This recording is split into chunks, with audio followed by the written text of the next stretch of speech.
What an honor it is for me to be with you here today. And when I look out at all of you, graduates who have sacrificed, you have persevered, you've earned your way to this moment, I see something powerful. I see futures being launched. I see dreams being realized. I see the living proof of what happens when commitment meets opportunity. Now, some of you, I'm sure, have worked 2 or 3 jobs to get here. Some of you raised families while studying. Some of you are, as it already has been recognized, are the first in your family to graduate from college. And that is transformational. You're not just graduating, you're breaking barriers, you're changing legacies, you're opening doors that others in your family may never have imagined. I'm with you. I know what that feels like because I've lived it. Please indulge me as I do something that is very difficult, and that is to talk about my story and how I have lived it just like some of you have. See, I was born in the Panhandle, as Dr. Bird mentioned, in a little town called Graceville, Florida, the 9th of 10 children, in a home that didn't have air conditioning, proper insulation, or even reliable plumbing for part of my childhood. We lived in a rural area, in a home that many have considered poor or even dilapidated by any economic standard. But what we lacked in material things, we made up for in love, discipline, and faith. My mother was a force of nature. She was loving, creative, industrious, and deeply grounded in her Christian faith. When I was 4 years old, she suffered a terrible injury. A 12-gauge shotgun accidentally discharged while she was cleaning a closet, striking her in her upper thigh, leaving her with a severe limp for the remaining 35 years of her life. Now, being a resilient person that she was, she later gave birth to my younger brother, number 10. I know it's not Mother's Day yet, but I know she's up there looking down on her knee baby. So if you don't mind, give Jessime a happy Mother's Day for me.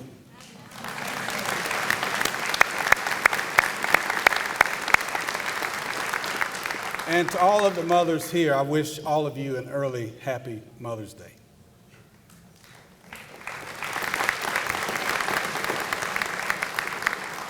More about her. When our family faced severe financial hardship, she stepped out of the role of homemaker and into the workforce, taking a job at Vanity Fair sewing factory to make ends meet. That was her first wage-earning job. Now, she didn't complain. She didn't quit. She did what she had to do. She was the kind of woman who bent but never broke. And witnessing that had much to do with me becoming who I am. My father had a 5th grade education, but was one of the most brilliant people I ever met. A World War II veteran, he was a farmer, a school bus driver, and a mechanical genius. He could fix about anything, especially the farm equipment that was critical could keep running during the fall harvest season, and was often called upon by our neighboring small farmers to help during those critical time-sensitive seasons that you had to get the crops in. But my dad had his demons. He struggled with alcoholism, which eventually led to my parents separating. But even so, he remained a part of our lives. He suffered a severe stroke that left the entire right side of his body paralyzed. I remember helping him build his own rehabilitation exercise machine on his front porch. I became the hands that were guided by his brilliant mind. He told me, instructed me step by step how to build that machine. He always believed in making things work, even when the odds were against him. See, these are the people who raised me, and from them, I learned about grit, ingenuity, faith, and resilience. Dr. Bird described some about my career, but I'll tell you that my career didn't begin in a corner office or at the head of a boardroom table. I started my journey in the energy sector washing trucks at my hometown electric cooperative, West Florida Electric, over in Graceville. While washing those huge trucks, I watched, I learned, I asked questions. I took every opportunity to understand the business. What do the cashiers up front do? What do these line technicians do? What about the customer service reps? What about the engineering teams? What do they do? So when I graduated from high school, I was very intrigued. I went into my general manager and asked him, would he consider hiring me as a line technician? I wanted to become one of those heroes who kept the lights on. He said no. Instead, he encouraged me to become the company's first full-time night dispatcher, a new job that was created to answer the telephones in the afternoons and at night when outages occurred. And on top of offering me the job, he encouraged me to go to college, for which the cooperative would pay full tuition and books. What a deal. I took it. Took him up on the offer and became a full-time Chipola College student and held down my full-time night dispatcher job.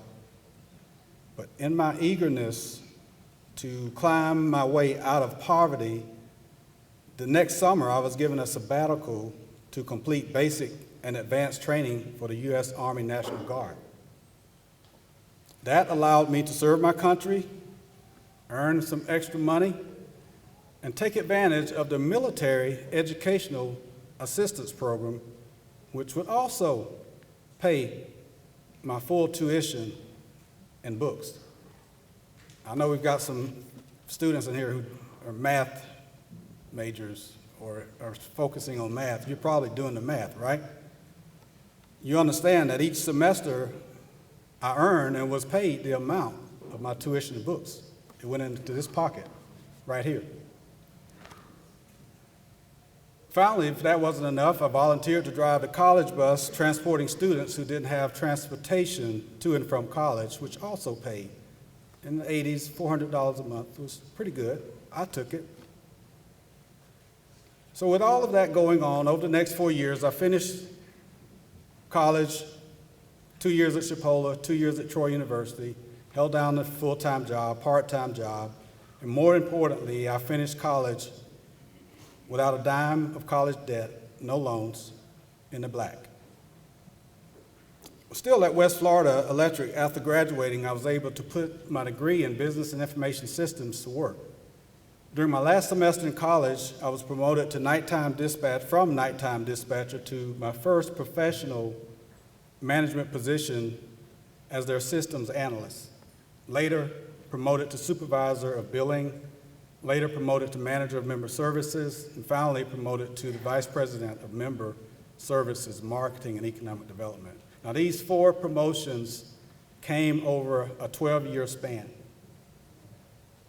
A bit later, there was another occurrence that came up at West Florida, and our current CEO resigned, which led me to apply for his vacant position. They said no. I didn't get the job. I was only given a perfunctory interview that lasted about 30 minutes. Now, I could have let that stop me, but I didn't. Instead, it put a serious chip on my shoulder, one similar to the one that Tom Brady had when he first got into college and was trying to get into the NFL. Not long after being rejected by the cooperative, for which I had proven my worth over and over again, I was invited to interview to become the CEO at Roanoke Electric Cooperative in northeastern North Carolina. Now, from a group of 5 finalists, I was the last person to be interviewed. The interview lasted about 2 hours, but while the interview at West Florida only lasted 30 minutes, this time, only 30 minutes after the interview, I was offered the job, making me a new CEO at an electric cooperative, first African American to do that at the young age of 34 years old. Now that moment was bigger than me. It was a door opening, not just for me, but for others who looked like me, whose story growing up was like mine, and for those who came from communities that looked like mine. And I knew once I got through that door, I had a responsibility to hold it open for others. I didn't want to just maintain the status quo. I wanted to transform how this cooperative worked and how it served communities. While at Roanoke, we launched some exciting out-of-the-box initiatives. I'll tell you about 3 of them. Just a little bit about that region. Roanoke was in the northeastern part of North Carolina, one of the poorest areas of the country. We developed a program called Upgrade to Save. It was to help low and moderate income households, most of whom were our members and customers, from being subjected to electric bills that were as high as $500 per month, mostly caused by the shape and the condition of their home, especially during those cold winter months when the members were trying to stay warm. We would help them make energy-efficient home upgrades with no upfront costs out of their pockets. And that program reduced escalating energy bills and improved thousands of members' lives and their quality of life. Another program we led was called the African American Land Retention Project. So many African American families in the South were once prominent landowners. But without wills or proper documentation, much of that land becomes heirs' property, which means it's leaving no clear title of ownership to that land, and it is eventually lost due to unpaid taxes. As a matter of fact, since 1910, Black Americans have lost over 90% of their farmland, dropping from approximately 14 million acres to 1.1 million acres, which translates to almost $326 billion in lost value. We sought to form partnerships with federal agencies and community stakeholders to help those families who still had land to clear those titles and connect them with forestry and conservation programs, turning that dormant acreage into revenue-producing, tax-saving, sustainable forests. That wasn't just about the land, it was about generational wealth, dignity, and economic justice.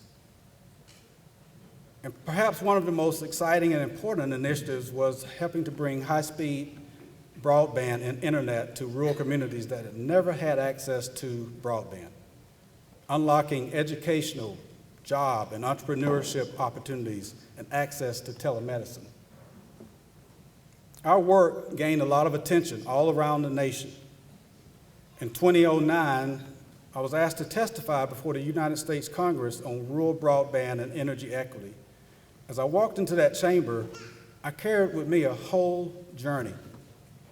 There I was speaking to lawmakers about the needs of communities just like the one I came from, the needs of families who were living in houses like the one I grew up in. The moment was about us, not me. It was about showing that all voices and people matter. Now, as a long-tenured rural electric cooperator, my life's work has been to fight for those who were once denied electricity, broadband service, and a decent quality of life. My peers from 25 other electric cooperatives in North Carolina were paying attention. And students, when you commit to going that extra mile and you're fortunate to do something that you're passionate about, do it. You never know who's paying attention. Those 25 peers were paying attention. They asked me to be the president of the board of that entity that was producing power for 3 million North Carolina citizens. They later chose me to represent them on the board of directors for our federal lobbying trade association, serving 900 electric cooperatives who provide electric power for over 42 million rural citizens. Those 47 members of that board entrusted me to be their board president, which led me to become the first person from North Carolina to serve in that capacity. While there, I used that platform to help encourage my peers to embrace innovation and technology, to invest in digital equity, and to build a culture of inclusion, one that reflects the communities we serve. Now, close to where it all started, I do, as Dr. Bird mentioned, have the honor of serving as CEO of SECO Energy. And let me tell you, we are both a power company and an engine for opportunity. Speaking of engines for opportunity, that is exactly what Lake-Sumter State College is. SECO Energy and Lake-Sumter State College has formed a number of very meaningful partnerships. We've partnered with this premier educational institution to provide equipment, resources, and support for the line worker training program that's over in Sumterville. Over the years, we've donated poles so that students can train on real utility infrastructure at that campus. We're collaborating with the college to secure federal grants to grow programs that prepare students for high-demand, well-compensated careers in the electric utility industry. We're investing in a future that includes you. Right now, the U.S. workforce is facing one of the greatest labor shortages in history. According to the U.S. Chamber of Commerce, there are over 8.8 million job openings nationwide, but only 6.3 million unemployed workers to fill them.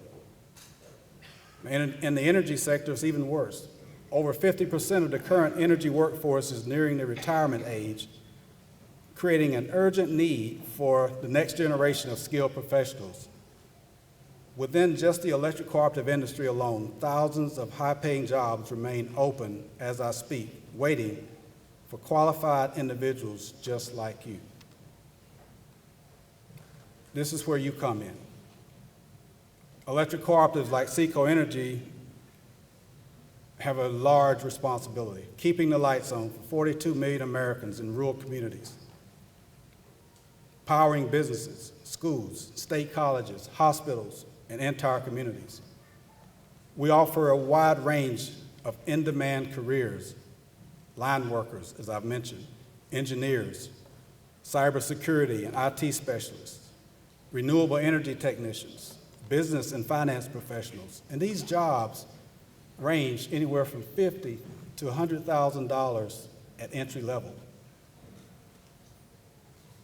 I encourage you to consider the energy industry, and specifically SECO, if I can put a commercial out there, as a place to build your career. We need smart, driven individuals like you to power the future. If you're looking for a stable, rewarding career right here in Florida, SECO Energy is one of the best places for you to start. We proudly offer a mission-driven culture, one that is community-focused. We care about our people. We're all about innovation and sustainability. Now, graduates, I know many of you are wondering what comes next. Some of you may feel uncertain about your future, unsure how to turn that degree into a meaningful career. But let me tell you, your education has already given you a head start. Whether you choose to enter the skilled trades, the professional workforce, or continue your education further, there are multiple opportunities waiting just for you. Want a little bit of advice? I'm glad you asked. Be bold. Be persistent. take that first step. See, I started as a truck washer. I was told no before I ever heard yes, but because I refused to give up, yes, I became a CEO and a leader across the nation. But your background does not define your future. Your perseverance does. I'm not the only one who broke new ground. Let me remind you of a few other trailblazers to whom I do not even come close to comparing myself. Go all the way back in history. Abraham Lincoln grew up in a farmhouse, raised by an unpredictable mother, battled from one failure to another. He's arguably the best and most popular, influential American president ever. Nelson Mandela grew up in a hut in Transkei village, struggled for everything from his education to life under apartheid and jail time. Known worldwide today as the greatest African of the 20th century. Mahatma Gandhi grew up in Pobanda, India, married at 13 and extremely poor. His brother and family contributed to his trip to England for education. He became India's greatest ever leader and paid it forward by inspiring none other than Dr. Martin Luther King Jr., whose civil rights movement in the United States came about several years later. See, these stories remind us that no dream is too big. No obstacle is too permanent. Graduates, you didn't just survive school. You triumphed. And now you have something more. You have a credential. You have a calling. You have a choice. The question now is, what will you do with it? Will you build? Will you lead? Will you help others rise? Whatever you do, do it with purpose. Do it with pride. And with the awareness that your journey is not just your own. See, you carry the hopes of those who came before you and the promise of those who will come behind you. You are the future. If a young boy from Graceville, Florida, the child of a limping seamstress and a struggling genius, can one day testify before Congress, can build national programs that reshape lives, can break barriers from the truck bay to the boardroom, then there's nothing stopping each one of you. Nothing. You're ready. You're certainly worthy. You are the next generation of trailblazers.